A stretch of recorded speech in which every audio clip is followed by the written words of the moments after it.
Hello, my friends. Welcome to my channel. Um, Today, I really want to talk about my experience of applying for diversity lottery, also known as green card lottery. So I know a lot of people from Central Asia, maybe some Europe or Southeast Asia, maybe some parts of Africa. A lot of people, even Russia, including a lot of people who live over there. A lot of us apply for this diversity visa lottery. So it's a American visa lottery. If you get selected, you will have an opportunity to apply for an immigration visa.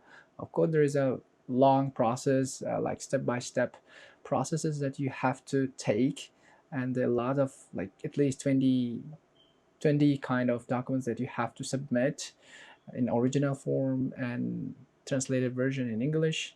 So in this video, I'm going to share my experience of applying for green card lottery to America. As you can see, the flags behind me, this is the United States of America's flag. So I'm recording this video in my room, so hopefully you guys do not mind. So I applied for green card lottery program in October 2023. At that time, I didn't have any idea um, whether I'm going to get selected or whether I'm not going to get selected. I was just that whatever. I just want to submit my name on there, and if I'm going to get selected, I'll see. I submitted my application back then and I forgot about it. And the next year, in May 7th, I believe, I checked the results, but to my surprise, I was selected. Yay! So, to be honest, for someone who is from Central Asia, to be more specific, Tajikistan, small country, some of you guys may not know it. There is the possibility of you getting selected, you getting chosen on that lottery is, well, almost 1%, which means 99% there is a possibility that you are not going to be selected.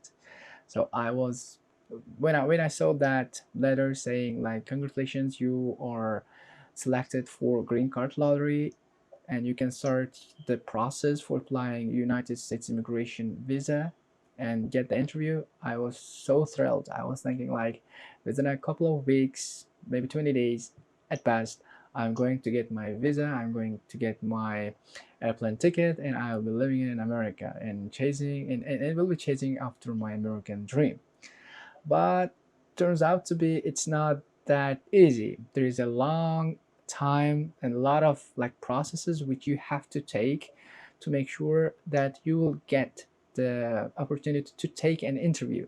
And during an interview they will ask, questions from you, from your application, and only after that, if ambassador sees that everything is good, that you don't have any fake documents or any conditions that you may not be applicable for green card lottery, is going to give you the visa. So once you are selected, here I have my bullet points. I'll be using them from time to time. So once you are selected, the number one thing that you have to do is filling out DS-260 form.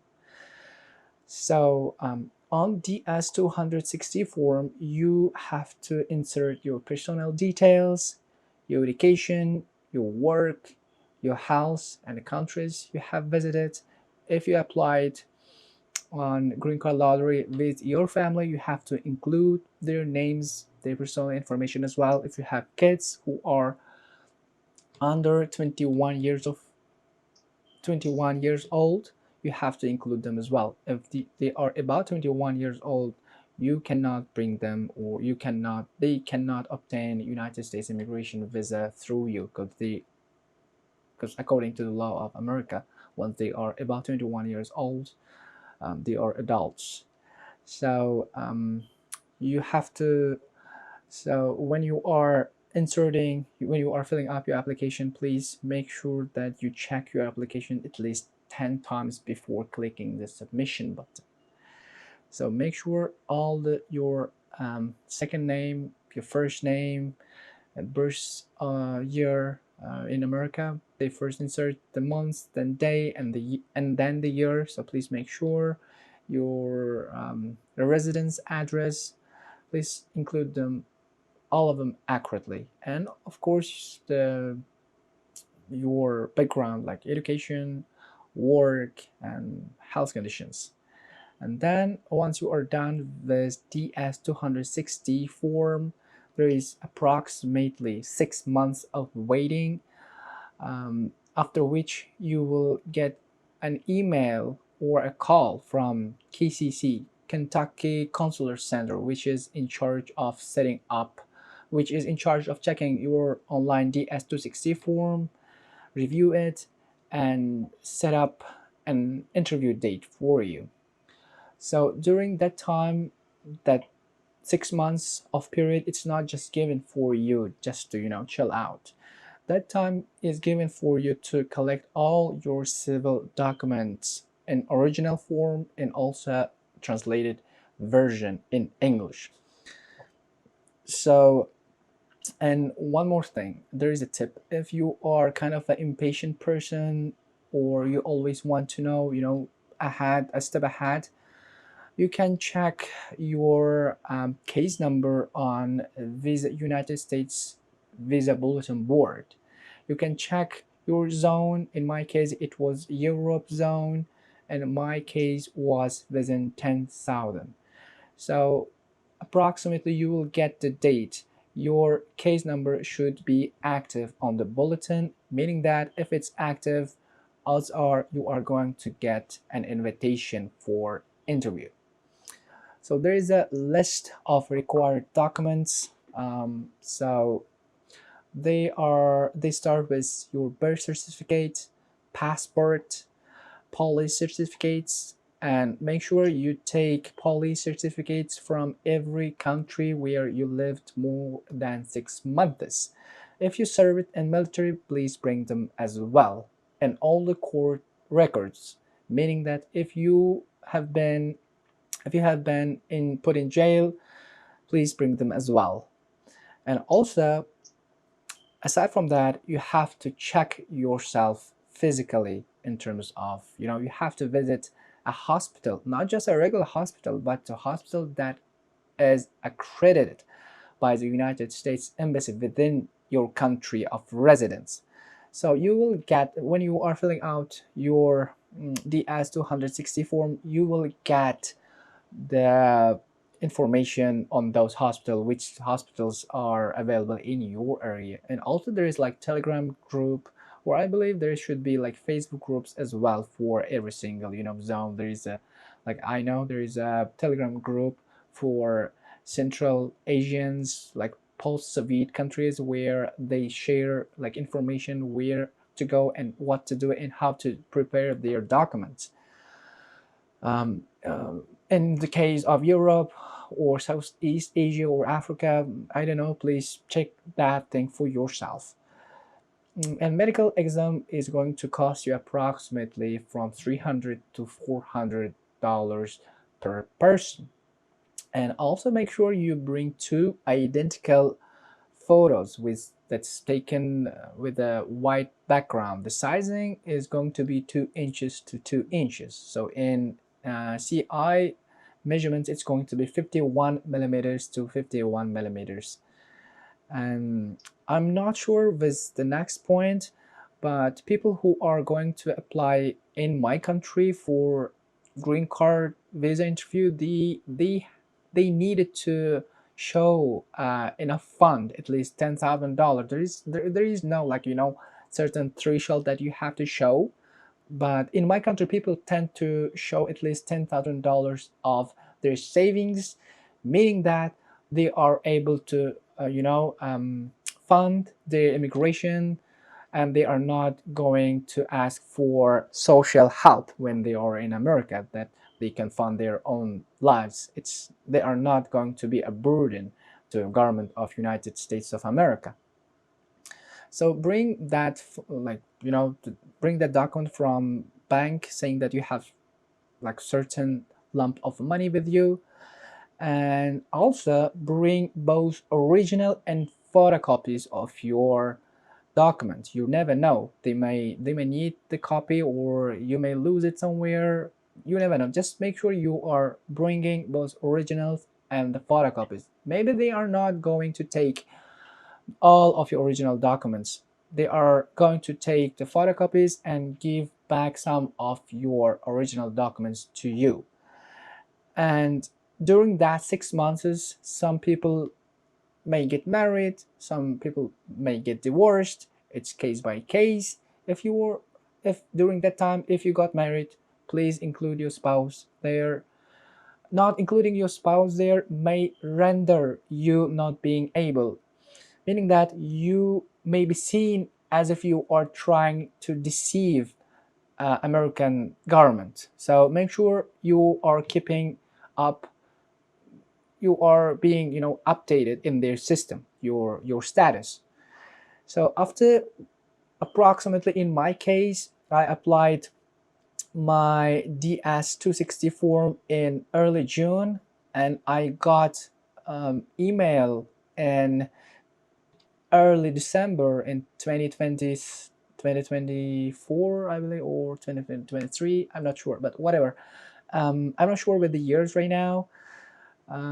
It was in December, in early December, saying that the next year I am going to get an interview, like in January of the 20s.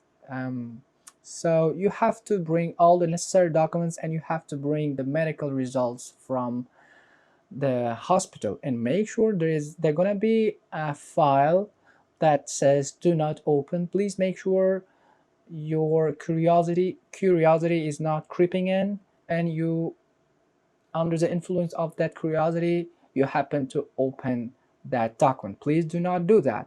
If they find out that the file is opened, it's going to be in rejection automatically. So make sure you don't touch that. If it says do not open, just make sure you do not open that file, because that contains all the necessary information about your health condition, whether you have any serious disease, maybe cancer, or you are a drug addict, or you had a history of being a drug addict, or you have a problem with alcohol. So make sure you don't touch that file, you just keep it and bring it along with your civil documents.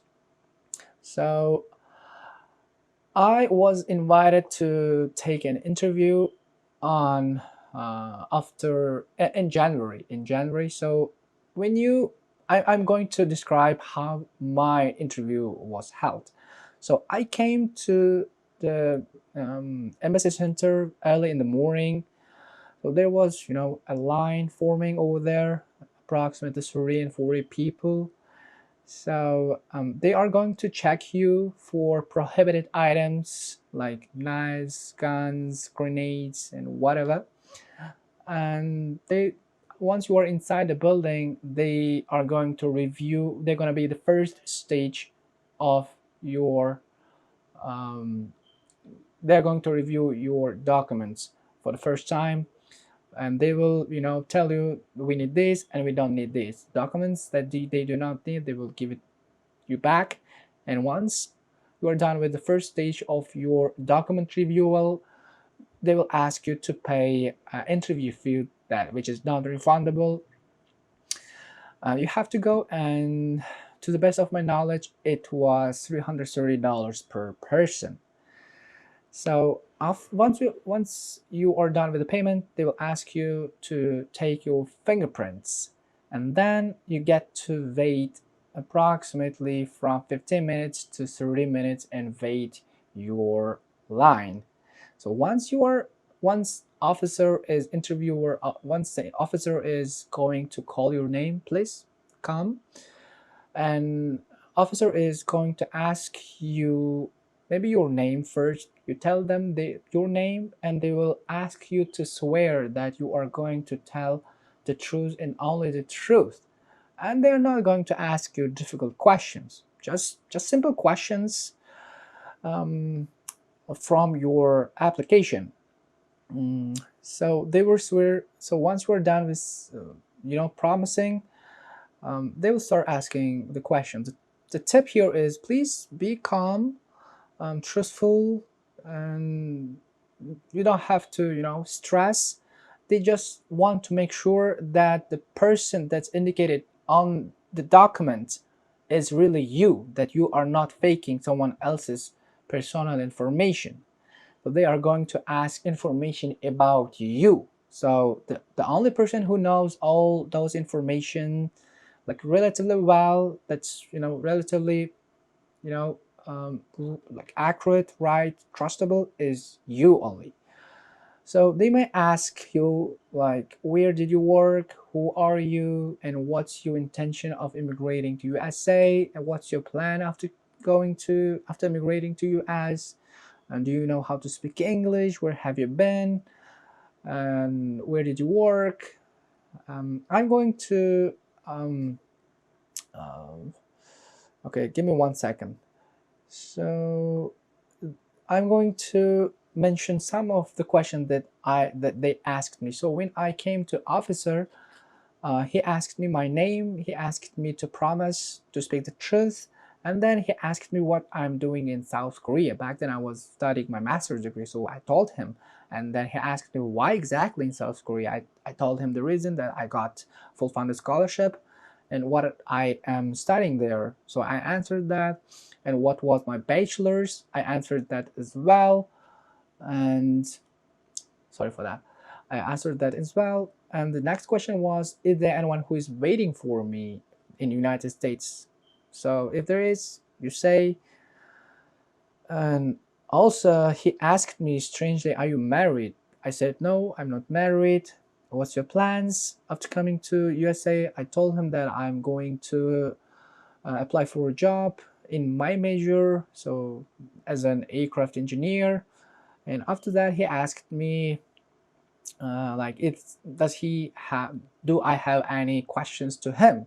So I was like, so how long the my question was how long the period of visa like that I'm getting is going to be active, like when it's going to be in when it's going to expire. So he told me the date is going to start from the day you had a medical examination, not from the date of your interview.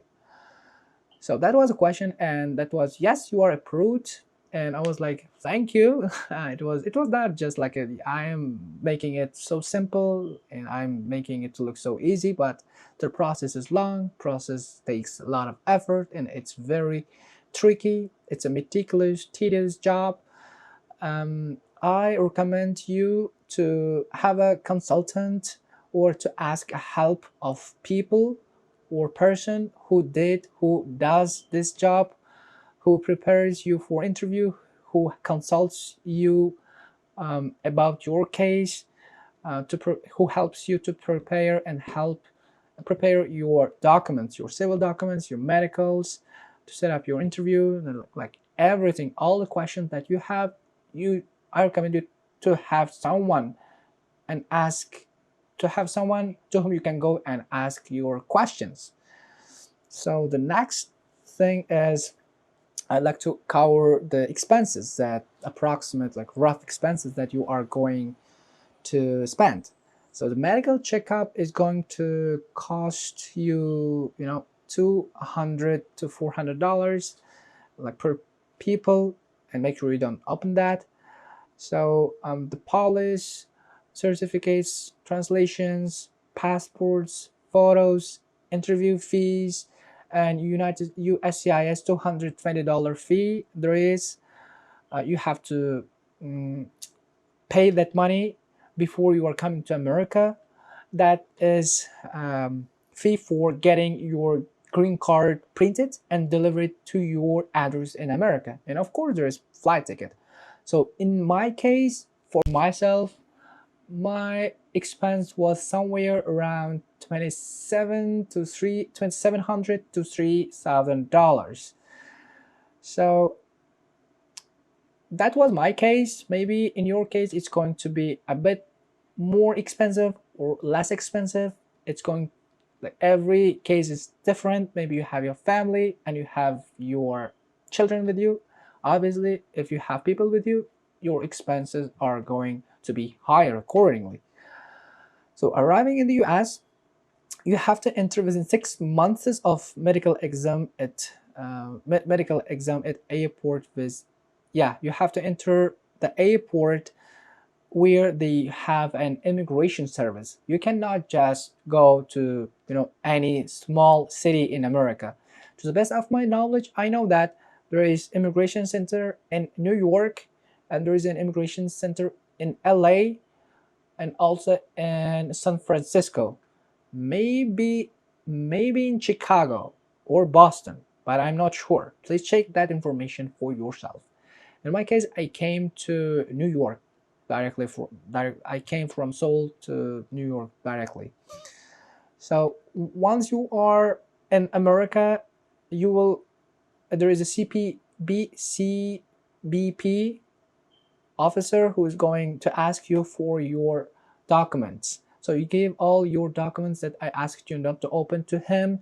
He's going to open it, and he may ask you just 3 questions at best, like what is your purpose of immigration, where are you going, and did you bring any food. In my case, he asked me, did you bring any food, and is your address still same for your green card to be delivered? Is it still in New Jersey? I was like, no. Is it in still in Ohio State? I input Ohio State, but then I later changed it into New Jersey. So I told him that I want to update my address, so he updated the address there, and then mm, that was it. After mm 2 weeks, I believe, I got my social security card mailed to me to my home address in America. And after approximately a month, after 45 days, yeah, exactly after 45 days, I got my green card delivered to my house. So that's my experience. If you have any, specific kind of questions, please reach out to me directly or just leave them in the comment section.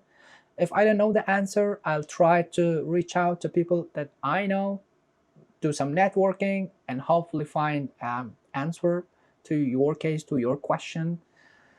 If I cannot, I may at least show you a place where to look for. So to recap, green card lottery process is long, meticulous, but it's a doable process with patience and preparation. And if you are like, if you are in this process, please share your experience.